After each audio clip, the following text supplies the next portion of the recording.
नमस्कार दोस्तों, सबने मेरी राम राम। मेरा नाम है प्रदीप सर हरियाणवी और मैं आपका स्वागत करता हूं हमारे डेली इनिशिएटिव यूपीएससी समाचार। अभी कल ही यूपीएससी का रिजल्ट आया है और बहुत सारे बच्चों के सपने साकार हुए होंगे, बहुतों के टूट भी गए होंगे। किसी को खुशी में नींद नहीं आई होगी, किसी को दुख में नींद नहीं आई, किसी का लास्ट अटेम्प्ट था, किसी का फर्स्ट अटेम्प्ट था, कोई नौकरी से छुट्टी लेके तैयारी कर रहा था, कोई शादी को डिले कर रहा था, किसी की किसी की शादी ही सिलेक्शन पे रुकी हुई थी कि अगर सिलेक्शन हो गया तो घर वाले शादी कराएंगे उससे, नहीं तो नहीं होगी। तो एक सपनों का अजब मेलजोल है ये यूपीएससी प्रिपरेशन। और हार के दोबारा उठना भी सिखाता है और उठ के मंजिल तक पहुंचाना भी सिखाता है। तो हम अ, जिनका नहीं हुआ है वो अपना 2-4 दिन का ब्रेक लें और दोबारा से लग जाएं। और जो लंबी तैयारी के घोड़े हैं वो तो प्रिपरेशन कर ही रहे हैं, वो इस हार जीत के खेल से मुक्त हो चुके होंगे कि भाई होगा तो भी ठीक है, नहीं होगा तो भी ठीक है। प्रिपरेशन करना हमारा काम है, तो लेट्स डू इट। आज की जो हेडिंग्स है वो देख लेते हैं। सबसे पहले है ये जो आदित्य श्रीवास्तव हैं, इन्होंने टॉप किया है और इनकी रैंक 1 आई। पहले से ही आईपीएस की ट्रेनिंग कर रहे थे और ये इनका आई थिंक थर्ड अटेम्प्ट था। तो इनकी क्या टिप्स हैं वो हम देखेंगे। इसके अलावा इसराइल इसराइल और ईरान की टेंशन्स के बीच में जो एनएसए हैं, यूएसए के नेशनल सिक्योरिटी एडवाइजर, वो भारत आने वाले थे। उन्होंने अपनी जो प्लानिंग है, ट्रैवल है, वो कैंसिल कर दिया है। छत्तीसगढ़ में 29 जो माओवादी हैं, माओइस्ट हैं, उनको मार दिया गया है। तो क्यों बार बार ये माओवादी सोच उभर के आ रही है, क्या सॉल्यूशन हो सकते हैं, कहां से इसकी शुरुआत अभी वो हम देखेंगे। सुप्रीम कोर्ट के बेंच ने मना कर दिया है। एक पिटीशन डाली गई थी कि दोबारा से हम बैलेट पेपर यूज करें और ईवीएम को छोड़ के पेपर के ऊपर मोहर मार के जो पुराना ट्रेडिशन था, रूल था, वो यूज करें। सुप्रीम कोर्ट ने मना कर दिया कि भाई ईवीएम में कोई खराबी नहीं है, खराबी इंसानों में है। अगर इंसान सही से काम करेंगे तो मशीन एकदम फेयर एंड ट्रांसपेरेंट काम करेगी। ईरान इसराइल के बीच में जो टेंशन हो रही है, तो उसकी वजह से इंडिया का जो ऑयल सिक्योरिटी है, एनर्जी सिक्योरिटी है, वो हैम्पर हो सकती है। बिकॉज हम नियरली 85% ऑयल बाहर से इंपोर्ट करते हैं। तो अगर उस टेंशन की वजह से अगर ऑयल रुकता है, स्टेट ऑफ होर्मुज ब्लॉक होता है, तो हमारी ऑयल की जो सिक्योरिटी है खतरे में आ जाएगी। ठीक है, वोटिंग प्रोसेस में क्या रिफॉर्म हो सकते हैं, क्या बेहतर हो सकता है, और दूसरे देशों में क्या हो रहा है जो हम कर सकते हैं, वो हम देखेंगे। आईएमएफ जो इंटरनेशनल मॉनेटरी फंड है, उसने फोरकास्ट किया कि इंडिया की जो इकोनॉमी है 6.8% से इस फिस्कल ईयर में ग्रो करेगी। That's a good news. अच्छी मानसून आने वाली है, इस वजह से भी हो सकता है। फार्म सेक्टर भी 6% से ग्रो कर सकता है, बिकॉज गुड मानसून हमने कल ही देखा था कि 6% बेहतर मानसून पहले से फोरकास्ट कर दी है आईएमडी में। तो इस वजह से भी फार्म सेक्टर में भी अच्छी अपॉर्चुनिटी हमको दिख रही है। नीति आयोग के जो मेंबर हैं उन्होंने बताया है। और लास्ट में हम एडिटोरियल देखेंगे जो एज ए कंज्यूमर है बट वो डिसेबल है। तो डिसेबल्ड जो कंज्यूमर है उनको क्या क्या प्रॉब्लम झेलनी पड़ती हैं और उसके लिए हमारे पास जो लो है वो उसको कहां तक हेल्प कर पा रहा है। तो ये सारे हमारे टॉपिक हम देखेंगे फटाफट से। हम विद फैक्ट्स हम उसको देख लेते हैं। चलो लेट्स स्टार्ट। सबसे पहला जो रैंक 1 जिसकी आई है, his name is Aditya Srivastava और ये आईआईटी से पास आउट हैं। पहले गोल्डमैन सैश में काम करते थे और इनको लगा कि 9 to 5 जॉब करने से अच्छा है मैं देश की सेवा करूं। ठीक है, तो इसलिए इन्होंने ये चुना। सेकंड नंबर पे जो है अनिमेश प्रधान, और सॉरी, हाँ, अनिमेश प्रधान। ये भी, इनकी भी एक स्ट्रगलिंग भरी स्टोरी रही है। इनके दोनों पेरेंट्स एक्सपायर हो चुके हैं, इनकी मदर रिसेंटली 1 महीने पहले एक्सपायर हुई है। तो कैसे इन्होंने उस चीज को फाइट बैक किया, वो स्पिरिट देखिए इनकी। पहला ही अटेम्प्ट है, सेकंड रैंक है। ठीक है, अब इस स्टोरी से इतना ही निकल के आता है कि इन्होंने तो यही कहा है कि भाई कंसिस्टेंसी इज द की, कि सिर्फ कंसिस्टेंट लगे रहो उस ड्रीम की तरफ, शांति से तैयारी करो, अच्छी स्ट्रेटेजी बनाओ, बार बार डिस्ट्रैक्शन से बचो। बट एक क्वेश्चन यहाँ ये भी आ जाता है कि बार बार हम देख रहे हैं कि सारे ही रैंक 1 है, ये बीटेक कर रखा है इन्होंने, आईआईटी कानपुर से। रैंक सेकंड है, ये भी एनआईटी से पढ़े हुए हैं। बाकी जितने भी हैं मोस्टली इंजीनियर्स, 1/3 से ज्यादा इंजीनियर्स इस एग्जाम को पास कर रहे हैं।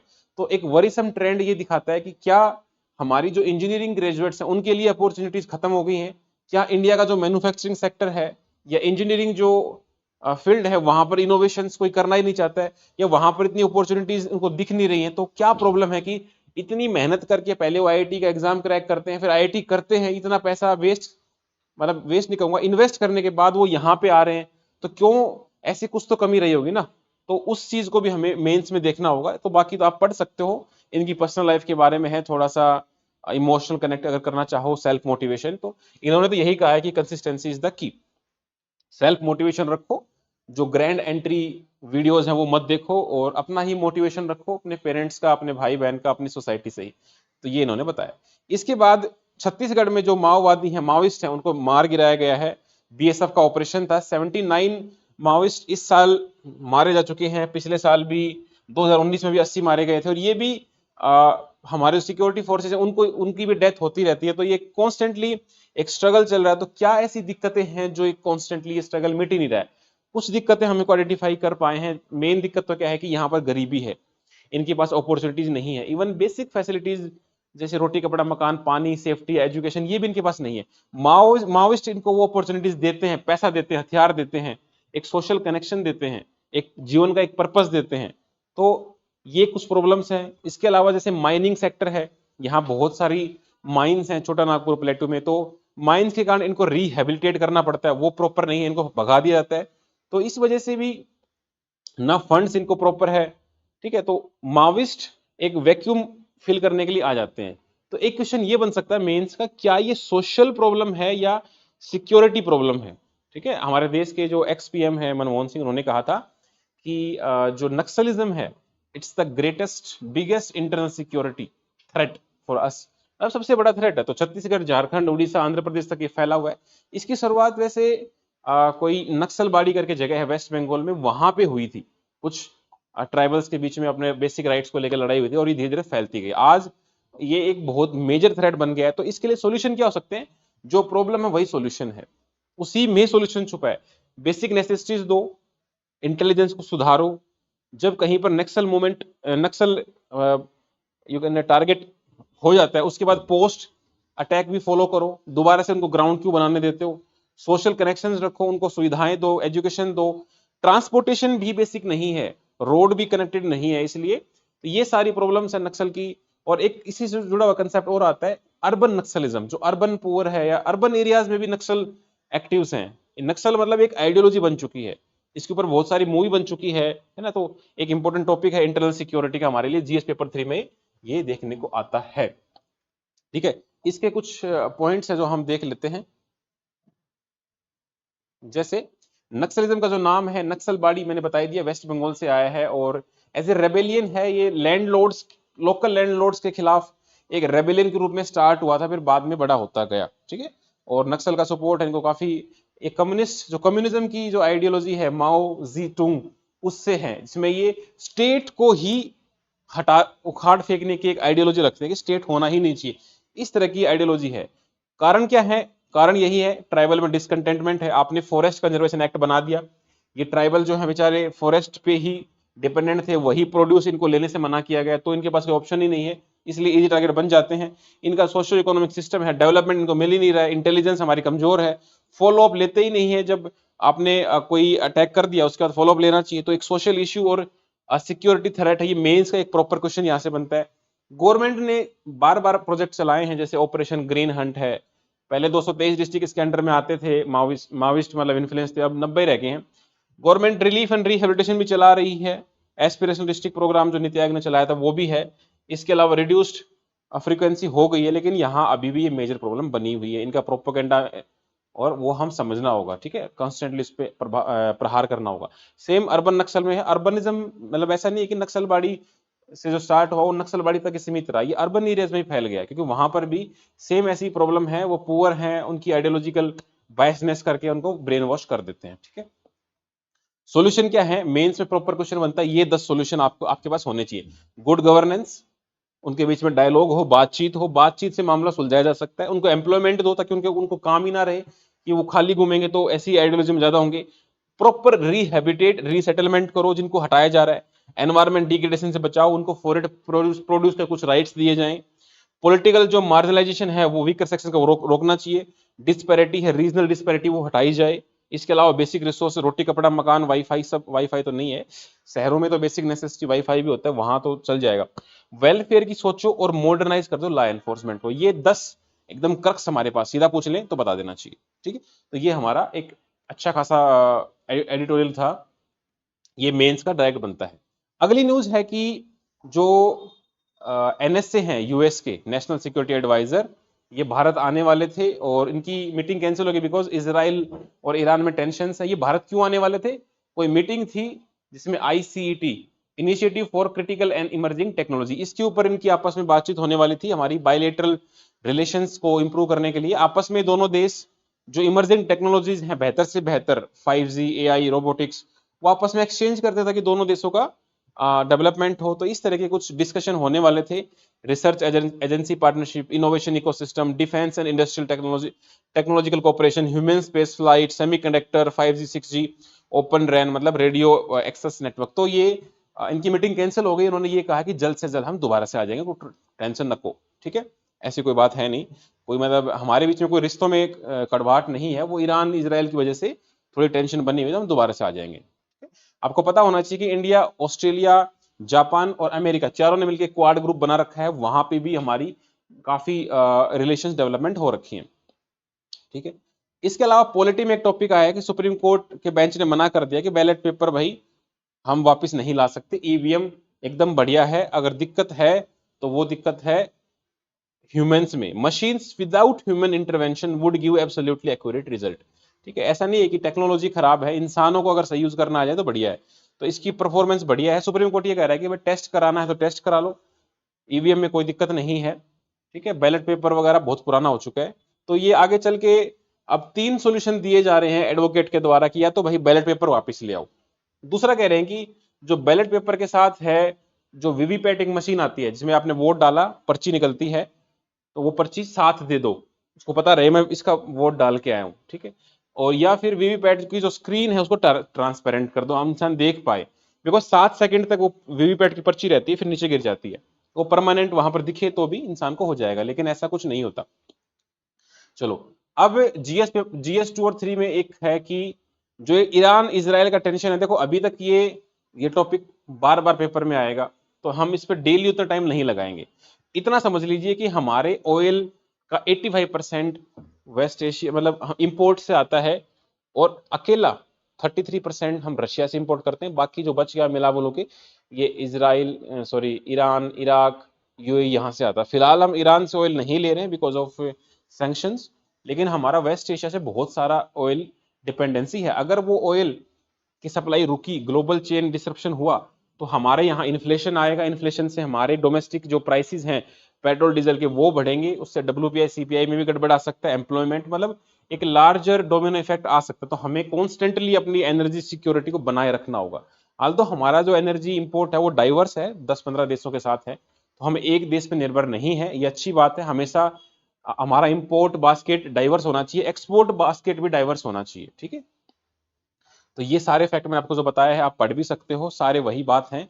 Inflation, trade balance, foreign exchange, रुपये की वैल्यूएशन भी गिर सकती है, ठीक है। अभी $90 पर बैरल ऑयल चल रहा है, ये 100 से क्रॉस हो सकता है, ऐसे स्पेकुलेशंस हैं, तो हमारा इससे कोई खास लेना देना नहीं है, ये स्टेबलाइज हो जाएगा। इवन शेयर मार्केट भी बहुत अच्छे से ग्रो कर रही है, इसका कोई खास इंपोर्ट पैसे पड़ नहीं रहा। एक टर्म है एक्सिस ऑफ रेजिस्टेंस, ये वो देश हैं जो इजराइल के अगेंस्ट में है, जैसे पैलेस्टाइन का ग्रुप है हमास, लेबनीज ग्रुप है हिजबुल्ला, यमन का ग्रुप है हुतीज, तो ये सारे अगेंस्ट में इजराइल के। ये पेपर में आ चुका है, हुतीज, हिजबुल्ला ये किस देश से बिलोंग करते हैं, मैच द फॉलोइंग में क्वेश्चन आया था, तो एटलीस्ट न्यूज में है, तो आप ये आप देख लेना, ठीक है। तो इंडिया पर क्या इंपैक्ट आएगा, हमारा इंपोर्ट बिल बढ़ सकता है, हमारा पेट्रोल डीजल के प्राइस बढ़ सकते हैं, इन्फ्लेशन आ सकता है, हमारा फिजिकल डेफिसिट बढ़ सकता है, कंट्री डेप्रिशिएट हो सकती है, इकोनॉमिक ग्रोथ पे तो हमारा प्रभाव आएगा ही, अगर ये लंबे समय तक चल गया तो, ठीक है। ये कुछ कीवर्ड्स आपके लिए। अब GS 2 का ये आर्टिकल है, बहुत अच्छा आर्टिकल है, पूरा पढ़ना चाहिए। ये कह रहा है कि वोटिंग प्रोसेस में क्या क्या बदलाव हो सकते हैं, यहां से 3 मेन से क्वेश्चन बन रहे हैं। नंबर 1 कि कंसर्न क्या है, वोटिंग प्रॉब्लम में दिक्कतें क्या आ रही हैं। Number 2 voting practices other countries में कैसी हैं, वो कैसे डील कर रहे हैं, ग्लोबल बेस्ट प्रैक्टिसेस जो हम वर्ड यूज करते हैं ना। और तीसरा कैसे इस वोटिंग प्रोसेस को हम रोबस्ट बनाएं। पूरा आर्टिकल है, अच्छे से आप पढ़ सकते हो, समय लगा के मैंने हाईलाइट भी कर दिया है, थोड़ा सा मैं इसको 2-3 मिनट इस पे लगाऊंगा रुक के, ठीक है। ये हमारा मेन एडिटर होने वाला है। सबसे पहले हम ये जानते हैं कि हिस्ट्री क्या है इसकी, स्टार्टिंग कैसा हुआ। इंडिया का फर्स्ट जनरल इलेक्शन हुआ 1952 में, दूसरा हुआ 1957 में। उस टाइम तक हम क्या करते थे, एक प्लेन पेपर डाला बैलेट बॉक्स में और बाद में काउंट कर लिया। थर्ड जनरल इलेक्शन से क्या हुआ, उसके ऊपर उसका नाम और सिंबल होने लगा। धीरे धीरे फिर ईवीएम की बारी आई, तो ईवीएम सबसे पहले कहां आया, 1982 में ट्रायल बेसिस पे यूज हुआ असेंबली में केरला के परावूर कॉन्स्टिट्यूएंसी में। डायरेक्ट पिछले साल एचसीएस का प्री में क्वेश्चन आया था ये कि सबसे पहले कहां यूज हुई। केरला सबको याद था, बट ये पर्टिकुलरली ये पूछा गया था परावूर कॉन्स्टिट्यूएंसी यहां पे यूज हुआ। ठीक है, धीरे धीरे फिर 2001 में असेंबली सब में यूज हो गया। सबसे पहले जनरल इलेक्शन में 2004 में ये यूज हुआ। ठीक है, और धीरे धीरे 2019 तक आते आते ईवीएम मशीन विद वीवीपैट हम ऑल कॉन्स्टिट्यूएंसीज में ला चुके हैं। अगर हम इंटरनेशनल बेस्ट प्रैक्टिस की बात करें तो ट्रेंड थोड़ा सा उल्टा दिखता है। जो मेजर डेवलप्ड इकोनॉमीज हैं वो भी इसको अलग तरीके से ले रही हैं। जैसे इंग्लैंड है, जस्ट अ मिनट,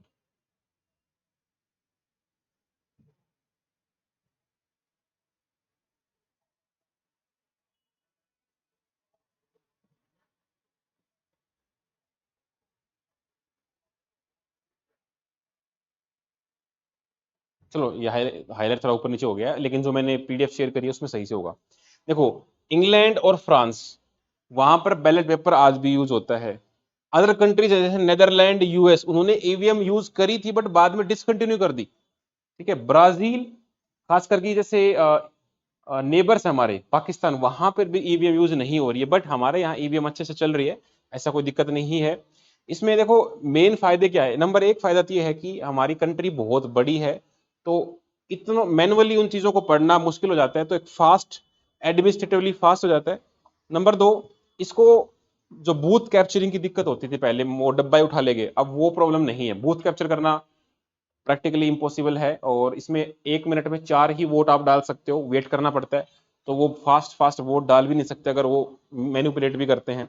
ठीक है, और बाकी ईवीएम एक बेहतर तरीका माना जा रहा है टेक्नोलॉजी वाइज भी, तो ये बढ़िया से मतलब चल रहा है। एनवायरमेंट के हिसाब से देखें तो भी बहुत बढ़िया है। इतने इतने बड़े देश में पूरे साल ही इलेक्शन चलते रहते हैं, इतने पेपर उन पे मोहर लगाना, तो एनवायरमेंटली सस्टेन करना भी उसको मुश्किल हो रहा है। ठीक है, तो ये एक बेहतर तरीका है। लेकिन दिक्कत क्या आ रही है कि इसके ऊपर बार बार इल्जाम लगाते हैं कि ईवीएम को हैक कर लिया गया है, लेकिन इलेक्शन कमीशन बार बार कह रहा है कि इसको हैक करना इम्पॉसिबल है, इट्स लाइक ए कैलकुलेटर। इसमें कोई ऐसा है ही नहीं कि इंटरनेट जुड़ पाए, तो ये इन्होंने बताया।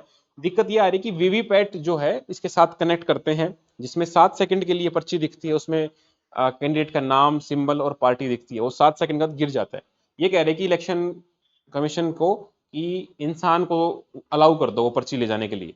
लेकिन इसमें ऐसे कह रहे हैं कि एक तरीका ये भी है कि जहां पर भी ऐसा प्रॉब्लम लगे वहां पर आप मैच कर सकते हो। ठीक है, जहां भी एरर आए, इलेक्शन से पहले एक ट्रायल मॉक इलेक्शन करा सकते हो टेस्ट करने के लिए। तो इलेक्शन कमीशन तो कह रहा है कि कोई आओ और हमको दिखाओ, एकदम हमारा रोबस्ट सिस्टम है, कोई दिक्कत है ही नहीं। ठीक है, इसके अलावा जो आईएमएफ ने फोरकास्ट किया है 6.8% की फिस्कल ईयर से हमारा ग्रो करेगा, तो ये एकदम हमारे इंडिया के लिए बहुत बढ़िया खबर है। और आईएमएफ के बारे में ये पता होना चाहिए कि ये जो मॉनेटरी फंड, ये देशों को लोन देता है, किसी का अगर फाइनेंशियल क्राइसिस आ जाता है तो लोन देता है। 1945 में सेटअप किया गया था।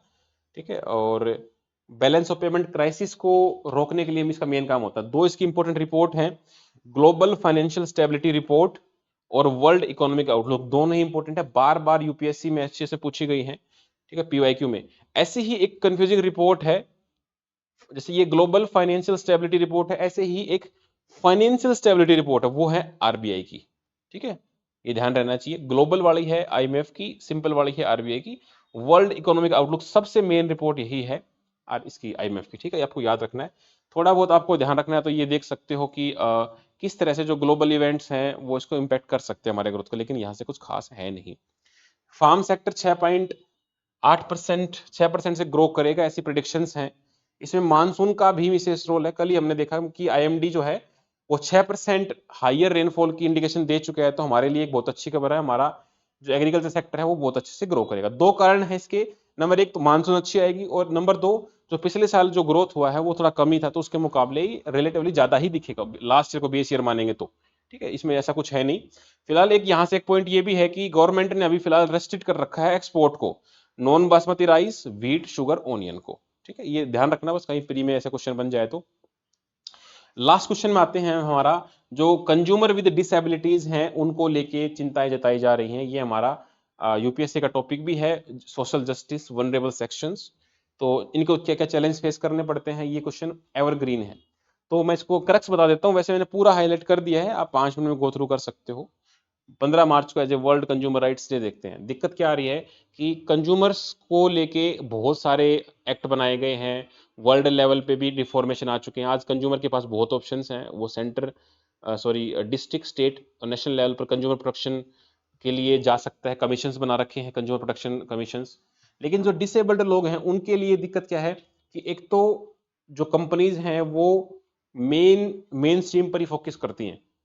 ठीक है, वर्ल्ड बैंक के हिसाब से 5 से 8% डिसेबल्ड लोग हैं इंडिया में, by the either visually hearing या बॉडी से। तो दिक्कत क्या होती है, अगर मान लो आपको कैब बुक करनी है उबर, तो आपको दिखता ही नहीं है, विजुअली इंपेयर्ड हो, तो आप उस मोबाइल से बुक कर ही नहीं पाओगे, किसी और से करवाओगे। ठीक है, या आपको दुकान पे कुछ खरीदने जाना है तो आप देख नहीं सकते, है ना। इसमें एग्जांपल दिया गया कि आपने एक टोस्टर खरीदना है, तो आप उसको टोस्टर खरीद के ले आए घर, वो चला नहीं, तो उस पर फिर कॉल करना है मतलब कस्टमर केयर को, तो उसके नंबर आप देख नहीं सकते हो, किसी और के डिपेंडेंट हो जाते हो। तो आप ऐसा सिस्टम बनाओ कि सारे डिसेबल्ड लोग हैं वो सारे प्रोडक्ट्स को इजीली एक्सेस कर पाए। Basically they are not disabled, they are differently abled. हमारा एक गवर्नमेंट ऑफ इंडिया का प्रोजेक्ट भी चल रहा है, सुगम्य भारत। सारी बिल्डिंग्स को हम डिसेबल्ड फ्रेंडली बनाए, जहां पर सीढ़ियां हैं वहां रैंप बनाए। आरबीआई ने भी एक ऐप निकाली थी, मनी MANI, जिसमें वो नोट को स्कैन करके पता लगा लेते हैं कि ये कितने रुपए का नोट है। तो इस तरह से हम हमारे डिसेबल्ड लोग जो हैं, डिफरेंटली एबल्ड लोग हैं, उनको भी हम इकोनॉमी में जगह दें तो हमारी इकोनॉमी बूस्ट कर जाएगी। ये 7 से 8% लोग जो हैं, अगर इनका कंट्रीब्यूशन भी बढ़ जाए इकोनॉमी में, तो हमारी इकोनॉमी तेजी से ग्रो करेगी। Same with the female candidates, अगर फीमेल्स को इक्वल पार्टिसिपेशन करने दिया जाए तो वर्ल्ड बैंक के हिसाब से हमारी इकोनॉमी 27% ज्यादा तेजी से ग्रो करेगी। ठीक है, तो इसमें कुछ फैक्ट्स हैं कि भाई इस तरह के डेटा देखो अखबार में आते हैं, तो आप डेटा के लिए एक अलग से छोटी सी कॉपी बना सकते हो कि भाई इंडिया में कितने डिसेबल्ड लोग हैं। तो according to World Bank report 2009, 5 से 8% पॉपुलेशन डिसेबल्ड की है। तो आप मेंस में या इंटरव्यू में ये कोट कर सकते हो। ठीक है, तो इस तरह की फैक्ट जो मैंने अलग से हाईलाइट करके आपको दिए हैं, आप देख सकते हो, ये आर्टिकल भी पढ़ सकते हो, टाइम है तो। इसके अलावा इसमें एक दो फैक्ट जो है कि rights of persons with disabilities act, ये मेन एक्ट है 2016 का, जिसके थ्रू सारे मतलब इसमें राइट्स दिए गए हैं। और इससे भी बेहतर एक एक्ट बनाया गया था, कंज्यूमर प्रोटेक्शन एक्ट 2019, ये मेजर है। इसमें पेनल्टीज भी लगेंगे, अगर नहीं माना तो आप अपील कर सकते हो, 1 महीने के अंदर रेजोल्यूशन देना पड़ेगा, 48 आवर्स के अंदर उनको एक्नोलेज करना पड़ेगा आपकी जो कंप्लेन है उसको। ठीक है, इसके लिए कंज्यूमर प्रोटेक्शन के लिए एक अलग से अथॉरिटी बनाई गई है। ठीक है, कंज्यूमर प्रोटेक्शन एक्ट 2019। इसके अंदर एक तो आपको याद रखना पड़ेगा 6 तरह के राइट्स को डिफाइन किया गया है। डायरेक्टली मेंस में क्वेश्चन आते हैं, what are the rights under this act. तो right to safety, right to be informed, right to choose, right to heard, right to seek redressal, right to consumer education. इसके लिए अलग से एक central consumer protection authority बनाई गई। अब कोई भी नया एक्ट आए उसमें ध्यान रखना एक सेंट्रल लेवल की अथॉरिटी जरूर बनाई जाएगी। ठीक है, जैसे ये कंज्यूमर का है तो सेंट्रल कंज्यूमर प्रोटेक्शन अथॉरिटी। अगर पुलिस का कोई एक्ट आता है तो central police protection authority. Environment का आएगा तो सेंट्रल पोल्यूशन कंट्रोल अथॉरिटी। इस तरह की एक अथॉरिटी बनाई जाएगी जो उसको जिसके ऊपर कंप्लेन आए और उसका रेजोल्यूशन करे। तो आप जर्नलिस्टिक मेंस में ऐसा इसको यूज कर सकते हो, ताकि इसका काम वही होगा, कंज्यूमर को अवेयर करे, कंपनीज को बाध्य करे कि वो अच्छे से करें। इसमें ये भी, इस एक्ट में ये भी लिखा गया है कि आपको मेंशन करना पड़ेगा प्रोडक्ट पे कि ये कहाँ से इंपोर्ट हुआ है, मेड इन चाइना है, मेड इन बांग्लादेश है। ठीक है, इस तरह से कंपनसेशन भी दिया जाएगा।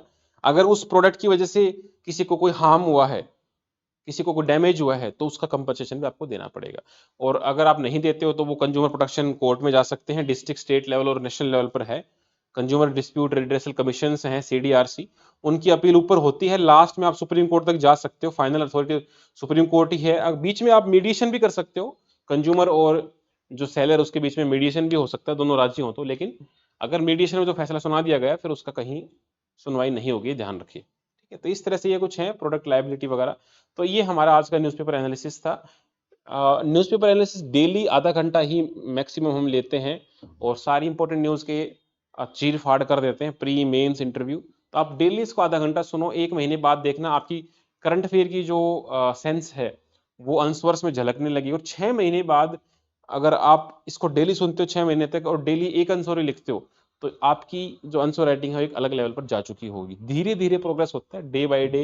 एक एक बादाम डेली खाओ तो 30 दिन के बाद इंपैक्ट दिखेगा, रेदर देन 30 बादाम एक ही दिन में खा लो। तो ये डेली आप सुने और इन चीजों को चिंतन करें कि कौन कौन से मैंने खबर पड़ी, क्या क्या कौन कौन से हमने टॉपिक भी मेंशन कर रखे हैं, GS3 internal security, GS2 polity. तो इस तरह से ये आपको डेली हेल्प करेगी। I hope you liked. अच्छा लगे तो कमेंट करना, बताना कैसा लगा, कोई इंप्रूवमेंट हो सके तो। Thank you.